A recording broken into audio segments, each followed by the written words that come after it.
किती जणी आहोत आपण सोबत पुन्हा आसमंत उजळून टाकणारा कर्तृत्व त्या राजाचा आहे. त्या राजाचा जयघोष करताना तितकाच बेफाम आवाज वाजला पाहिजे वाऱ्यासारखा. करायचं काय? जय जय जय जय जय जय जय जय. मुलींनो, मुळात एक गोष्ट लक्षात ठेवा, राजा शिवछत्रपती आत्मसात करणं इतकं सोपं नाही. कारण महाराजांच्या अंगी असणारे अष्टप्रधानत्व त्याचबरोबर अष्टपैलू व्यक्तिमत्व समजावून घेताना तुमच्या भाषेत एक सोपी गोष्ट सांगते आणि विशेष संपवते.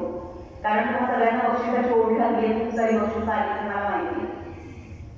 शिवाजी महाराजांनी त्यांचे किल्ले राखताना काही नियम घालून दिले होते.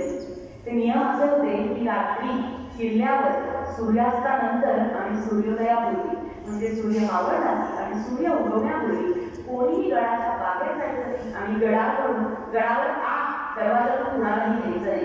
किल्लेदार पहारा देत असायचा, पहारेकरी सेवेला हजर असायचे. असा एक सावळा कांडे म्हणून नॉर्मल 17-18 वर्षाचा मुलगा होता. तो पहारेकरी म्हणून किल्ल्यावर त्याला आजची वेळ सांगण्यात आली होती की तू आज पहारा द्यायचा.